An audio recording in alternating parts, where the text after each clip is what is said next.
just want to make sure the lighting and everything is right to bring out my handsome and rugged good looks. I think we got it.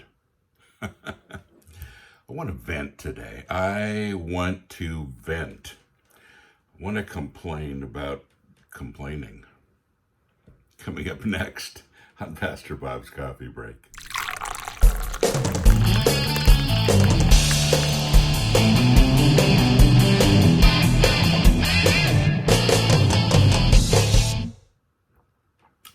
Be joyful always.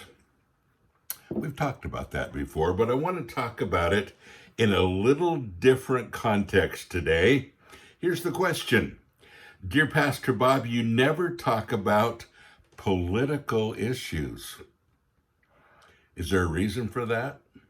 I feel upset and frustrated most of the time when I see the news of what's happening in our world. I can't seem to get past it. Knowing your view on your political position would help. I don't think it would. I don't think it would. I don't think you need a fellow complainer. Do I have political views? Very strongly, yes. Do I talk about them? Never. You know, if I talked about political views, I would divide this group right here. From the people that don't agree with me, okay, now there's a negative, and the positive would be the people that do, and people would leave. Political issues are hot issues these days. Does it mean that I don't have them? No. Does it mean that I don't think they're important? No. But I don't think it solves anything, and it certainly doesn't solve anything for me to express them. You know, I'd rather take political views and take them to their core. So let's talk about that today, instead of political issues. You know, complaining, and that's what we do with politics. Oh my gosh, I have friends and I see in social media every day, there are people who consistently every single day complain. And I think how miserable it must be to live that way. Because, you know, complaining never fixes our issues. Doesn't motivate anybody to change. Complaining just usually finds fellow complainers. And did you know that complaining, repeated complaining, rewires your brain? It does. It makes future complaining even more likely. The more you complain, the more you have a tendency to complain in the future.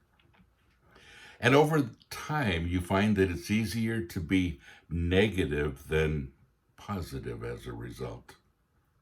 Regardless of what's happening around you, you begin to find the negative in anything. And you know people like that, and you may be one of them. So it rewires your brain. Complaining kind of becomes your default behavior. And it really changes the way people perceive you as well. It's a big deal. Complaining actually leads to brain damage, physical brain damage, but it doesn't stop there. When you complain, your body releases a stress hormone called cortisol. It's a real thing. And cortisol shifts your gears a little bit, and it turns you into a fight or flight mode. Whole different situation starts going on in your brain and your body. And your body directs oxygen and blood and energy away from everything else. Except for the systems that are essential for immediate survival, because that's what your body thinks it's doing. What happens? Well, stress hormone, cortisol, when it's released, it raises your blood pressure. It raises your blood sugar. It impairs your immune system. Makes you more susceptible to high cholesterol, diabetes, heart disease. And it even makes your brain more vulnerable to strokes. Well, this is all a problem, isn't it? You see, it's not just that you're complaining, it's that you are altering something here. And the more you complain and the more frustrated you get and the more you suffer with that, the more it becomes, very honestly, a big issue. So we need to be careful about the company that we keep as well. It isn't just that you need to stop complaining, it's that you kind of need to quit hanging out with people who are always complaining too. There's a process called neuronal mirroring, and it's the basis of our ability to feel empathy. Basically, when somebody around you is going through a tough time, your heart kind of goes out to them, and you have this empathy thing. But neuronal mirroring also does the same thing. It's the flip side of that with complaining.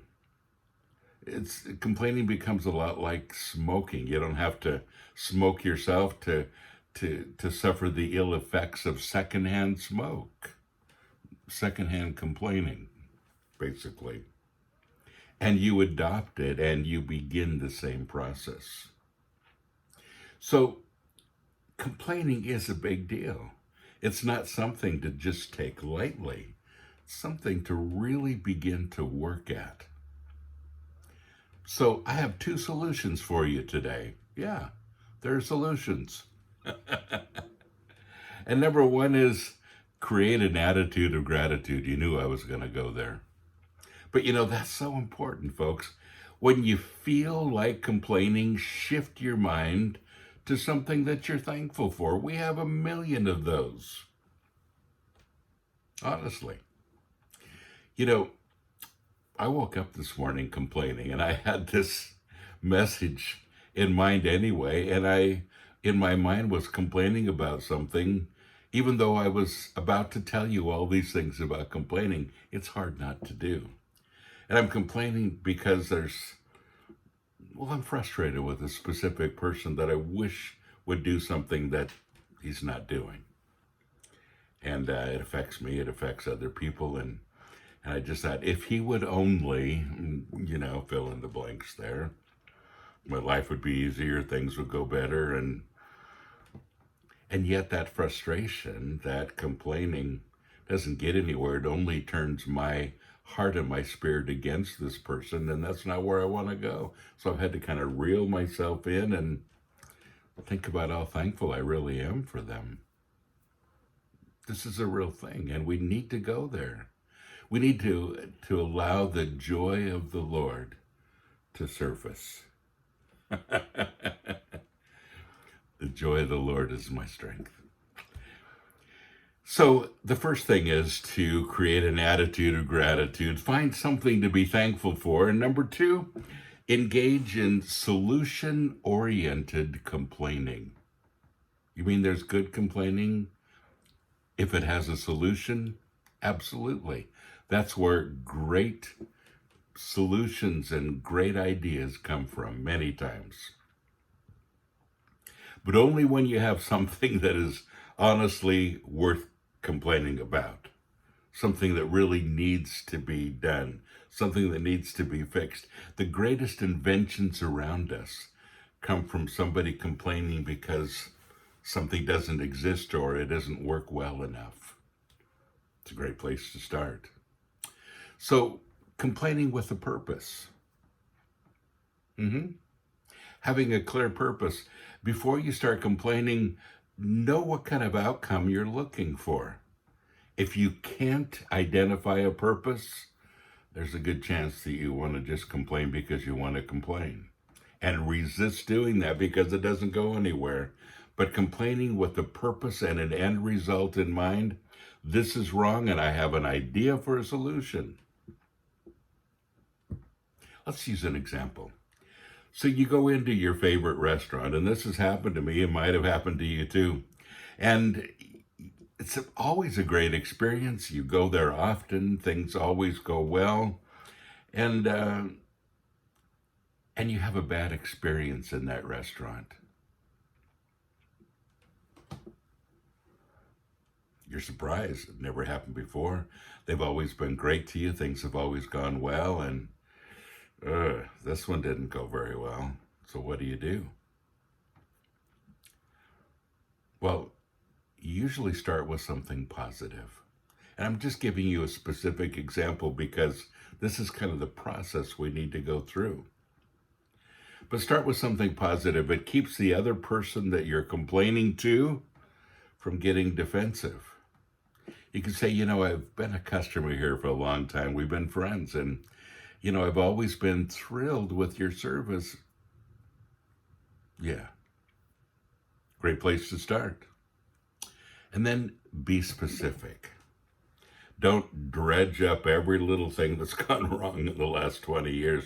We do that in our minds. We say, well, this is wrong, but all of these things are wrong too. And pretty soon it gets way out of proportion. But just address the current situation. Be as specific as possible. Specific. And then end on a positive note. Don't say, I'm never eating here again. You'll regret that because it's your favorite restaurant. Don't act in the heat of the moment, and it's not a good idea. Things can be fixed. We all make mistakes, and restaurants do too. I used to own a restaurant. I know how difficult it can be, and there's some days where you can't please anybody.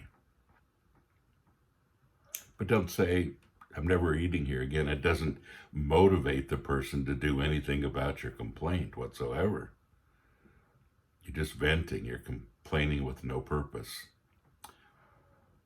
But if you say, I'd like to work this out because I really want to keep eating here and I want to continue and enjoy our relationship and this great food that I've always loved here. Now, that's positive. And then you get somewhere. So instead of complaining, figure out a creative way to solve the issues. Creatively. Well, that's one example. And there's so many things. And sometimes our complaining doesn't even involve another person. It's just us. It's just our mind, like mine this morning. And those are the days, when I need to be reminded. I picked out this cup this morning for me. Be joyful always. You know where this is from?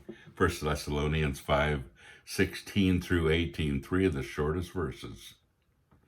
But this is a verse. It's a whole verse. 1 Thessalonians 5:16. Be joyful always. 3 words. And then the next verse 17, is 2 words. Pray continuously.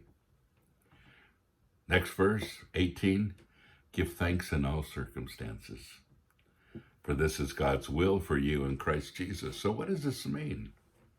Be joyful always. It's hard to be joyful when things happen that bug us. We see the news and we can't believe these things happen. And those little hairs on the back of your neck start to stand up and your eyebrows go up and here we go. Be joyful always. Where does the joy come from? Well, but the fruit of the Spirit is love. Second one, joy, right after love. Be joyful always. Pray continuously. Why? Because I really need to know where all this is going. I need to get God's take on this. And then give thanks in all circumstances. Why? Here it is. For this is God's will for you in Christ Jesus. This is God's will. Whatever you're going through, this is God's will for you in Christ Jesus. Now, bad things happen to people, and God doesn't send something bad to happen in your life, but he certainly works through it. And, I have my tattoos in several languages that say, the joy of the Lord is my strength. That is so important. That is where our strength comes from. Why? Because I don't know what's going on, and he does. So be joyful always. Remember that it's joy in the end. James 1, verse 2. Consider it pure joy, my brothers, when you face trials of many kinds. Why? Because you know what the end result is. God has something planned to get you through the situation. So pray continuously. Get his mind on it. See where everything's going. And then give thanks. Why? Because God is about to do something. So what happens if I simply spend all of my time complaining? Well, I miss all of this. I miss the joy. I miss the opportunity to pray in a positive way to see God work. And I completely miss out on the thanksgiving part of it. Being thankful, having an attitude of gratitude. And at the end of the day, all I have is complaining and a lot of health difficulties as a result. So we need to go another direction. And it's one of the reasons I don't spend a lot of time talking about politics. It is frustrating, and I do with a few of my friends. But I try to get through it, and I try to see the silver lining. And I realize that I need to do something positive. That's why I feed the homeless. That's why I'm involved in a few other things. Because I know that there may be things wrong around me, but I can do something. I may not be able to do everything. I may not be able to change every person in the world, but I can help with something. And that's the place to start.